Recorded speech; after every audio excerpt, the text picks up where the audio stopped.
우리가 계속적으로 민수기의 말씀을 통해서 이제 이스라엘 백성들이 40년 동안 그 광야의 여정의 과정들을 우리가 말씀을 통해서 함께 살펴보고 있습니다. 그런 가운데서 우리가 지난 시간 이제 16장의 말씀을 함께 나눴는데, 여러분 16장의 말씀이 어떠한 말씀이 있었는지 기억이 나십니까? 이 16장의 말씀은 하나님께서 세우신 지도자인 모세와 아론을 반역했던 고라의 반역의 사건과 그 이후에 그를 따랐던 250명의 사람들이 하나님의 심판 속에 죽게 되자 이스라엘 백성들이 또 누구를 원망하는 사건이 이루어지게 됩니까? 모세와 아론을 원망하는 사건이 이루어지게 되죠. 그리고 하나님께서는 그런 원망의 모습을 보시고 결국에는 그 이스라엘 진영에 이 연병이라는 돌림병, 질병을 그들에게 허락하셔서 무려 10,000명이 넘는 많은 자들이 죽음을 받게 되는 사건을 우리가 지난 시간의 말씀을 통해서 함께 살펴보았습니다. 그러면서 우리가 지난 시간 함께 나누었던 메시지가 있죠. 우리의 삶 속에서 원망하지 않는 삶을 살아가기 위해서는 우리의 모든 삶의 모습과 삶의 방향이 바로 누구의 영광을 위해서 살아가야 되느냐?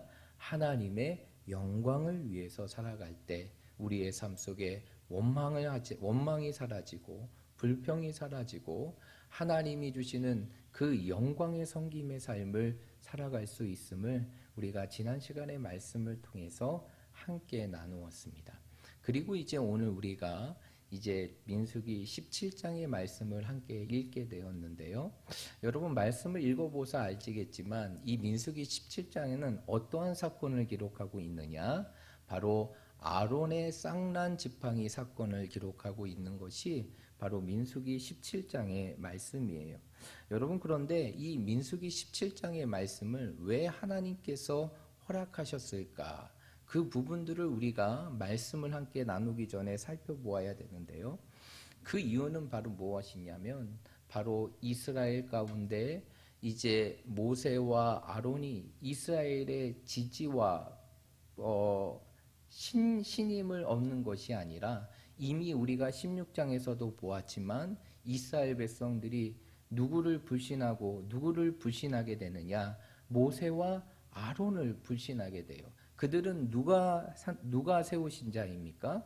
하나님께서 세우신 지도자임에도 불구하고 하나님께서 세우신 지도자들을 불신하게 되고 그 불신이 원망으로 나타나게 되고 그 원망이 결국 그들의 삶의 죽음이라는 참사로 이루어지게 됩니다.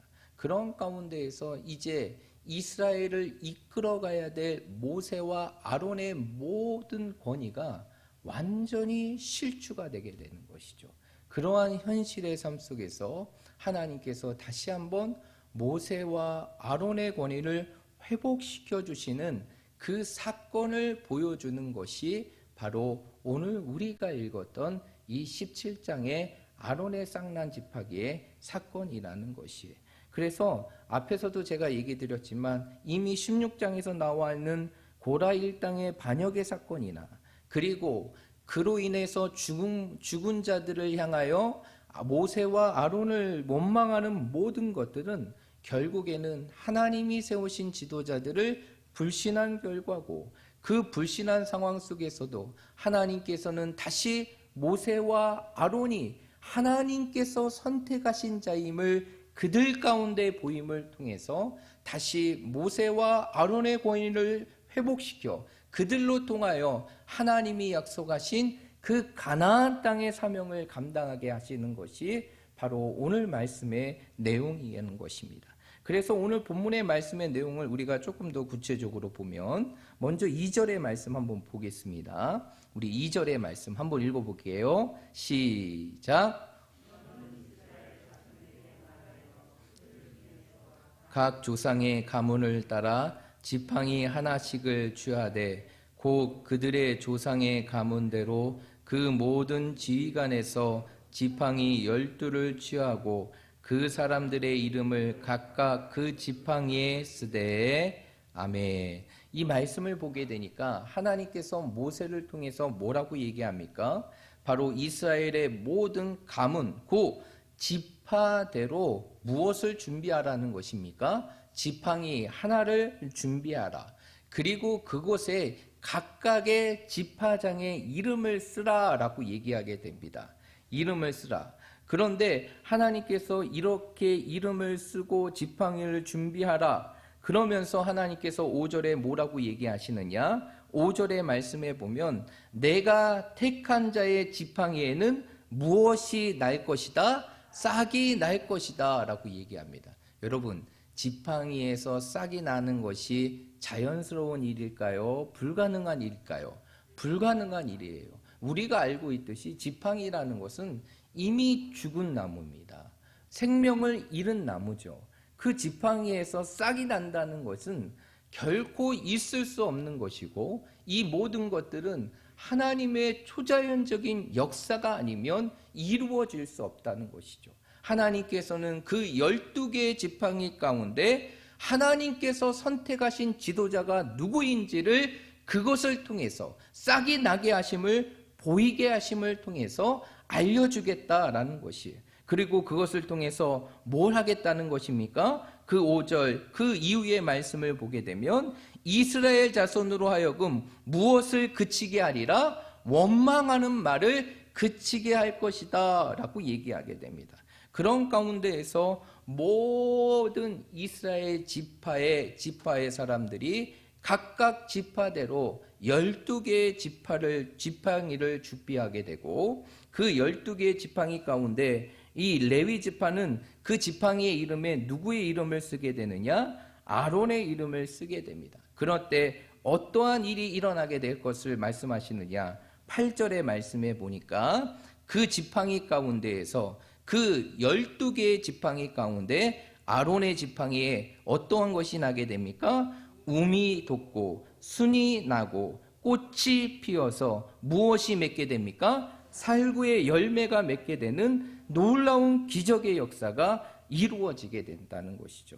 그것을 통해서 오늘 10절의 말씀에 보니까 하나님께서는 다시 한번 말씀하시죠. 그것을 통해서 이스라엘 백성으로 하여금 무엇을 그치게 하고 원망을 그치게 하고, 더 이상 그들이 하나님께 원망하지 않아요. 그들로 하여금 뭐하지 않게 하기 위해서다? 죽지 않게 하기 위해서임을 설명해 주는 것이 바로 오늘 우리가 읽었던 아론의 쌍난 지팡이 사건의 말씀이라는 것이.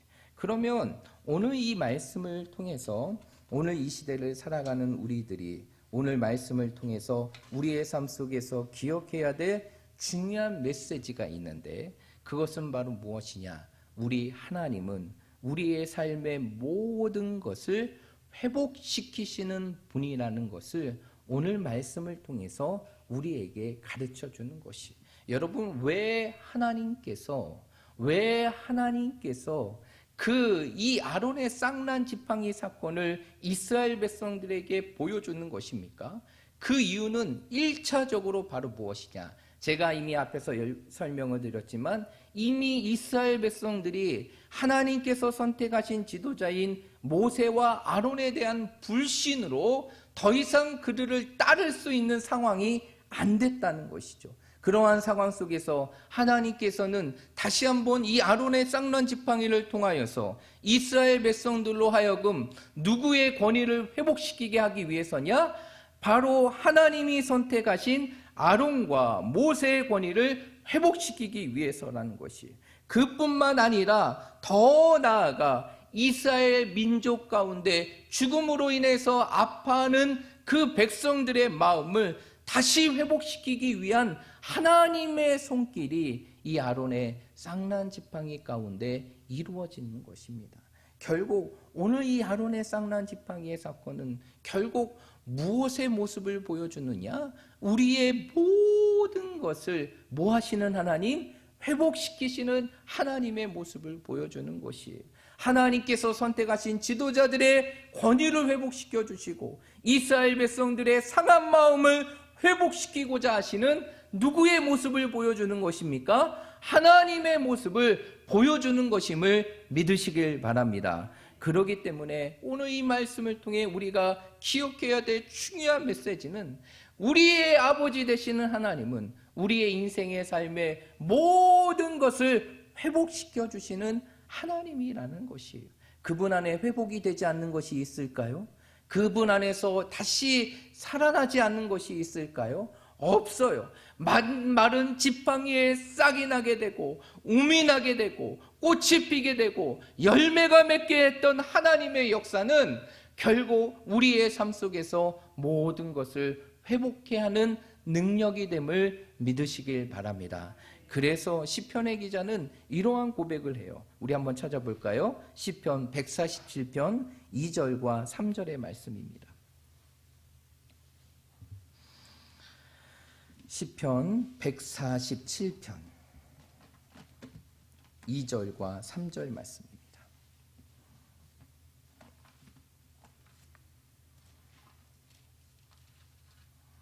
시편 147편 2절과 3절의 말씀입니다. 우리 다 찾으셨으면 2절과 3절의 말씀 한번 읽어보겠습니다. 시작.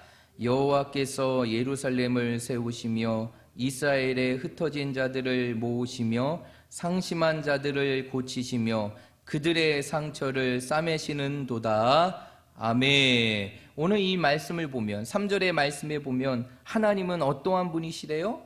상심한 자들을 고치시고 그들의 상처를 뭐 하시는 분? 싸매어 주시는 분이 하나님이시라는 것이, 우리의 모든 것을 회복시켜 주시는 분이 하나님이시라는 것이, 그 하나님 앞에 우리의 삶을 내려놓으면 하나님께서는 우리의 모든 것을 고쳐주시고 회복시켜 주시며 우리의 모든 인생의 삶을 치유해 주시는 분이 우리 하나님이시라는 것이, 결국 우리의 인생의 삶 속에 놀라운 회복의 역사는 누구 앞에 나아갈 때 이루어지는 것일까요? 하나님 앞에 나아갈 때 이루어지는 것임을 믿으시길 바랍니다. 여러분의 인생의 삶 속에 아픔의 상처들이 있습니까? 여러분의 삶 속에서 치유해야 될 육신의 연약함들이 있습니까? 여러분의 삶 속에서 절망으로 인하여 일어나지 못하는 내 인생의 문제와 상황들이 있습니까? 여러분, 그 모든 것을 가지고 하나님 앞에 서시길 바랍니다. 그럴 때 우리의 모든 것을 회복시키시는 하나님, 우리의 모든 인생을 치유하시는 하나님, 그리고 그 메마른 지팡이에서 열매를 맺게 하시는, 살아나게 하시는 하나님의 역사가 우리의 모든 것을 회복해 하실 것입니다. 그러므로 우리 사랑하는 모든 성도들이 이 약속의 말씀을 기억하면서 늘 우리의 인생의 삶 속에서 힘들고 지칠 때마다 우리의 삶의 모든 것을 회복시키시는 그 하나님을 기억하고 하나님 앞에 나아갈 때마다 하나님이 주시는 그 놀라운 회복을 여러분의 삶 속에서 경험하고 간증하며 살아가는 우리 모든 믿음의 성도들이 되시기를 주님의 이름으로 축복드립니다. 그래서 우리 마지막으로 말씀 한 구절 읽고 마치도록 하겠습니다. 호세아 6장 1절에서 3절입니다. 호세아의 말씀은 다니엘서 다음에 있습니다. 호세아 6장 1절과 2절 말씀만 보겠습니다. 호세아 6장 1절과 2절 말씀입니다. 우리 다 찾으셨으면 우리 다 함께 믿음으로 우리에게 주시는 말씀을 우리 함께 읽도록 하겠습니다. 6장 1절과 2절입니다. 시작. 오라 우리가 여호와께로 돌아가자. 여호와께서 우리를 찢으셨으나 도로 낫게 하실 것이요 우리를 치셨으나 싸매어 주실 것임이라. 여호와께서 이틀 후에 우리를 살리시며 셋째 날에 우리를 일으키시리니 우리가 그의 앞에서 살리라. 아멘. 오늘 호세아 선지자는 이제 끊임없는 아픔과 상처, 그리고 조국의 멸망의 상황 속에 처해져 있는 그 이스라엘 백성들을 향하여 어떠한 하나님의 모습을 설명하고 계십니까? 바로 우리의 모든 상처들을 낫게 해주시고 싸매어 주시며 우리를 살리시고 일으키시며 우리의 삶에 영원한 생명을 주시는 그 회복의 하나님을 말씀하고 있다는 것이, 여러분, 우리와 함께 하시는 하나님은 바로 이러한 하나님이심을 믿으시길 바랍니다. 우리의 모든 것을 다 회복시킬 수 있고 우리의 삶을 온전히 살릴 수 있는 분, 그분이 바로 우리 하나님이심을 여러분의 삶 속에 다시 한번 기억하시고, 새로운 한 주의 시간 속에서도 나를 살리시는 하나님, 내 모든 것을 회복시키시는 그 하나님을 바라보면서 날마다 내 인생의 삶이 주님 안에서 살아나고 회복되어지는 하나님의 역사를 경험할 수 있는 우리 모든 믿음의 성도들이 되시기를 주님의 이름으로 축복드립니다.